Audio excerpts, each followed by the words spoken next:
மிகுந்த எதிர்பார்ப்புக்கு மத்தியில் மகளிர் உலகக்கோப்பை இறுதிப் போட்டியில் தென்னாப்பிரிக்காவை இந்திய அணி இன்று எதிர்கொள்கிறது. முதல் முறையாக கோப்பையை இந்தியா கைப்பற்றுமா என எதிர்பார்ப்பு எழுந்துள்ள நிலையில் வெற்றி பெற்றால் 125 கோடி ரூபாய் வழங்கப்படும் என BCCI அறிவித்துள்ளது. வடக்கு அந்தமான் கடலில் நிலவிய மேலடுக்கு காற்று சுழற்சி குறைந்த காற்றழுத்த தாழ்வு பகுதியாக வலுப்பெற்றது. அடுத்த 48 மணி நேரத்தில் வடமேற்கு திசை நோக்கி நகர வாய்ப்புள்ளதாகவும் வானிலை ஆய்வு மையம் தெரிவித்துள்ளது. வாக்காளர் பட்டியல் சிறப்பு தீவிர திருத்தம் தொடர்பாக சென்னை தியாகராய நகரில் முதலமைச்சர் ஸ்டாலின் தலைமையில் அனைத்து கட்சி கூட்டம் நடைபெறுகிறது. கி. வீரமணி, வைகோ, திருமாவளவன் உள்ளிட்ட தலைவர்கள் பங்கேற்றுள்ள நிலையில் தவேக, பாமக, நாதாக உள்ளிட்ட கட்சிகள் பங்கேற்கவில்லை. வாக்காளர் பட்டியல் சிறப்பு தீவிர திருத்தம் உண்மையான வாக்காளர்களை நீக்குவதற்கான தந்திரம் என முதலமைச்சர் ஸ்டாலின் விமர்சித்துள்ளார். தமிழகம் எதிர்ப்பை வெளிப்படுத்த வேண்டியது முக்கிய தேவை எனவும் முதல்வர் வலியுறுத்தியுள்ளார். வாக்காளர் பட்டியல் சிறப்பு தீவிர திருத்தம் ஜனநாயக உரிமையை கேள்விக்குள்ளாக்கும் என தவேக தலைவர் விஜய் கண்டனம் தெரிவித்துள்ளார். SIR-ஐ எதிர்த்து திமுக சட்டமன்றத்தில் தீர்மானம் நிறைவேற்றாதது ஏன் எனவும் விஜய் கேள்வி எழுப்பியுள்ளார். அதிமுக IT பிரிவு பொறுப்பாளர்களுடன் கட்சியின் பொதுச் செயலாளர் எடப்பாடி பழனிசாமி ஆலோசனை மேற்கொண்டு வருகிறார். சென்னை ராயப்பேட்டையில் உள்ள தலைமை அலுவலகத்தில் நடைபெற்ற கூட்டத்தில் 19 மாவட்ட IT பிரிவு பொறுப்பாளர்கள் பங்கேற்றுள்ளனர். பொதுச் செயலாளரிடம் தனக்கும் பல வருத்தம் இருப்பதாக அதிமுக முன்னாள் அமைச்சர் செல்லூர் ராஜு தெரிவித்துள்ளார். வருத்தங்களை பொதுச் செயலாளரிடம் முறைப்படி கூற வேண்டும் எனவும் அவர் கூறியுள்ளார். கரூர் கூட்ட நெரிசல் சம்பவம் தொடர்பாக வேலுசாமிபுரத்தைச் சேர்ந்த 8 பேர் CBI விசாரணைக்கு ஆஜராகி உள்ளனர். 100க்கும் மேற்பட்டோருக்கு சம்மன் அனுப்பி சாட்சிகளை விசாரிக்க CBI அதிகாரிகள் திட்டமிட்டுள்ளனர். தவேக தொண்டர் அணியின் ஆலோசனை கூட்டம் சென்னை பனையூரில் உள்ள தவேக தலைமை அலுவலகத்தில் நடைபெற்றது.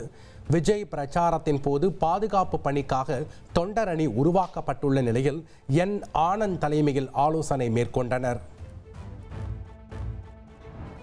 சென்னை கோயம்பேடு சந்தையில் காய்கறிகளின் விலை கணிசமாக உயர்ந்துள்ளது. தக்காளி விலை 5 ரூபாய் உயர்ந்து கிலோ 40 ரூபாய்க்கும், பீன்ஸ் 20 ரூபாய் உயர்ந்து 80 ரூபாய்க்கும் விற்பனை செய்யப்படுகிறது. ஞாயிற்றுக்கிழமை விடுமுறை தினம் என்பதால் சென்னை காசிமேடு மீன்பிடி துறைமுகத்தில் மீன் வாங்க ஏராளமானோர் குவிந்தனர். விற்பனை அமோகமாக இருந்ததால் வியாபாரிகள் மகிழ்ச்சி அடைந்தனர். சென்னைக்கு குடிநீர் வழங்கும் நீர்த்தேக்கங்கள் 83.73% நிரம்பியது.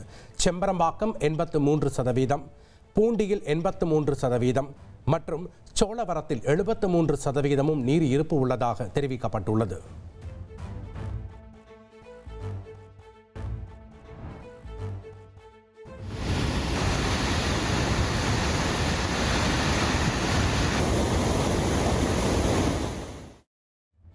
குடிநீர் மற்றும் விவசாய தேவைகளுக்காக வைகை அணையில் இருந்து 2000 கன அடி நீர் திறக்கப்படுகிறது. நீர் திறப்பு காரணமாக 5 மாவட்ட மக்களுக்கு வெள்ள அபாய எச்சரிக்கை விடுக்கப்பட்டுள்ளது. சென்னையில் கடந்த 1999 ஆண்டுக்கு பிறகு நவம்பர் மாதத்தில் உச்சபட்ச வெப்பநிலை நேற்று பதிவாகியுள்ளது. நுங்கம்பாக்கத்தில் நேற்று 35.5 டிகிரி செல்சியஸ் வெப்பம் பதிவானதாக தெரிவிக்கப்பட்டுள்ளது. திருவள்ளூர் மாவட்டம் கர்லம்பாக்கத்தில் பத்திரப்பதிவு எழுத்தர் வீட்டின் பூட்டை உடைத்து 100 சவரன் தங்க நகை கொள்ளையடிக்கப்பட்டுள்ளது. 2 கிலோ வெள்ளி, ரொக்க பணமும் திருடப்பட்டுள்ள நிலையில் தனிப்படை போலீசார் தீவிர விசாரணை மேற்கொண்டுள்ளனர். கோவை திருமலையாம்பாளையம் தனியார் கல்லூரி விடுதியில் பூச்சி விழுந்த உணவு சாப்பிட்ட 5 மாணவர்களுக்கு வாந்தி, மயக்கம் ஏற்பட்டது. மாணவர்களின் உடல்நிலை தற்போது சீராக இருப்பதாக தெரிவிக்கப்பட்டுள்ளது.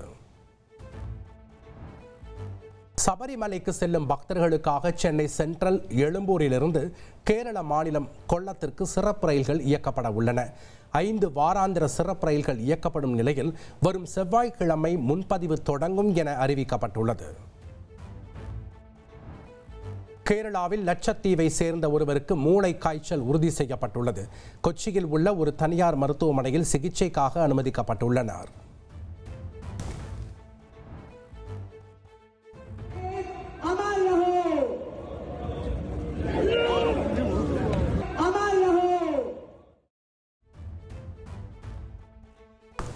குஜராத் மாநிலம் அகமதாபாத்தில் சர்தார் வல்லபாய் பட்டேல் பிறந்தநாள் நிகழ்ச்சியின் போது முதல்வர் பூபேந்தர் பட்டேல் வழுக்கி விழுந்ததால் பரபரப்பு ஏற்பட்டது. படியில் இறங்கும் போது சறுக்கிய நிலையில் அதிகாரிகள் உடனடியாக சென்று அவருக்கு உதவினர்.